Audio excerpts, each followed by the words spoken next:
Hello and welcome back to another update. As we cover the latest developments throughout the front line, we start out in the Bakhmut direction, where we see that the Russian forces are currently fighting in the direction of Klishchiivka from three different directions. They're fighting from the northern direction through the forest lines towards the fortifications to the north. In the northeastern parts, they're fighting in the highlands to the east of Klishchiivka, and in the southern parts, they're fighting from Avdiivka in a northern direction. The current objective of the Russian forces is to try and recapture Klishchiivka, and the way they're doing so is that they're doing this three-pronged attack. The southern one towards the fortifications here to the south of the village. The eastern one is in an attempt to gain the high grounds here to the east of the village, and then the northern one is to get to fortification to the north of Klishchiivka. All of these are happening at the same time, so we're not seeing any concentration of forces, but rather a continuous grinding down of Ukrainian forces in these different areas and try to take advantage of one of these three. If one takes advantage, they'll likely send more reinforcements to that area and continue fighting in that sort of way, as that is what has proven so far to be the most effective in this conflict as we're moving into these positional fighting. And talking about the Bakhmut area, we see this video here that shows drone footage from what was previously known as the Road of Death between Khomove and Chesev Yar. This area right here, this road here. And we see that there is just so many holes from all the artillery that has been launched here, because when the Battle of Bakhmut ended, the fighting here did not end. It was just a constant artillery duel where the Ukrainian forces tried to advance towards Avdiivka, Yahidne and so on in the northeastern parts of this front line. So we see that the Ukrainian forces in this whole period of time was constantly hit by this artillery, and that is why we see the utter destruction in this road now, months after the Battle of Bakhmut. We then move on to the next part of the front line, which is the Avdiivka area, where we see that the Russian forces continue their operations to the north and west of Krasnohorivka in the direction of Novokalinove and Stepove, where fighting continues in the gray zones between the two sides, but there's been no real advantages or territorial changes in these areas. We then move on to the western parts of Kamyanka, northeast of Avdiivka. We see that the Russian forces managed to advance a bit further and managed to get a foothold in the Dacha area to the northeast of Avdiivka.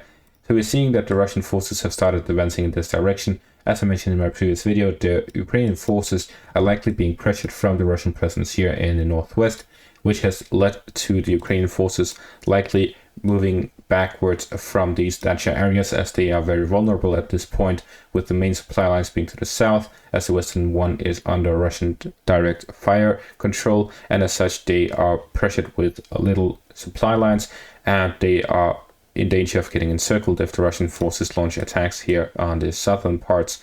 If the Ukrainian forces are attacked in a pincer maneuver, they would be very vulnerable. So the Russian forces look to take advantage of this ability to retreat out of the Dacha area, allowing them to gain control and a foothold in the northern parts as fighting continues in the area.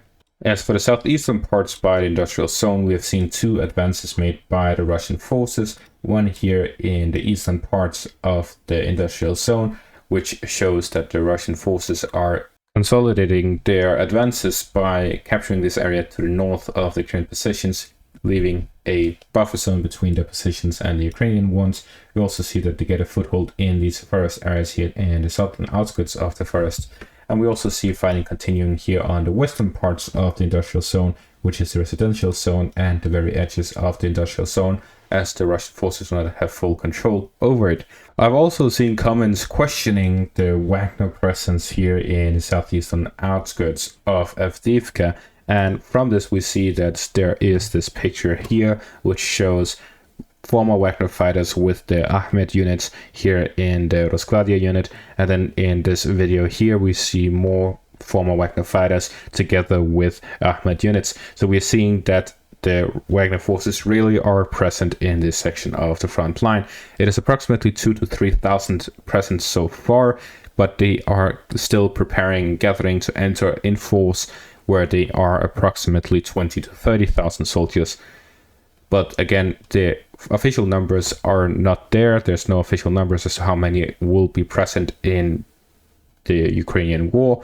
But what we do know is that they are currently recruiting the ones who went on vacation, the ones who stopped fighting after the Battle of Ukraine and after the March of Justice. They are now going to return to the front line, and with just 2,000 to 3,000, they've managed to make their presence known in Bakhmut, in the southeastern outskirts of Avdiivka, and in Kremenna.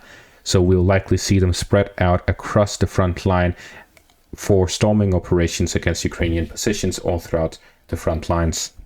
As for the fighting in the industrial area, we first have this picture here where it shows multiple geolocations across the industrial area of the fighting. And then we have this video here which shows some area here. I have not been able to geolocate it because of how destroyed it is. It's very hard to actually find a location to it. Yeah, I will leave that up to someone else who's more expertise within it. But in any case, we hear some of the gunfire and other things from the fighting within the industrial area here southeast of Avdiivka. And in a previous video, I showed a video of a Russian tank entering these northern parts of the front line. And we see now that they have managed to actually advance in this section of the front line, reaching the the restaurant area here in the southern outskirts of Avdiivka. There's no significant industrial or residential zone here in this part, but it's very forested, which means that there's most likely just smaller units going around and having their own foxholes, trenches and so on within the forest lines, which proves to be difficult for the Russian forces to deal with, but it will also allow them to concentrate their forces in these areas under the cover of the forests to then make some of these advances, as we see.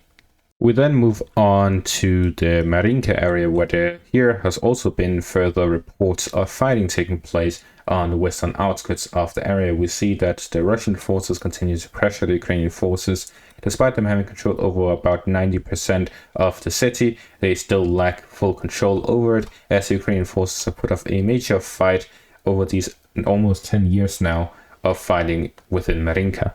We then move on to the Urushaina area, where the Russian forces started some offensive operations in this area, followed by some artillery preparation, where we see this video here showing some cluster munitions being used by the Russian forces. This is a new type that they've used for the first time, and we see them being used in the Sramyolska area. So with this, we see that the fighting here in this area is also intensifying.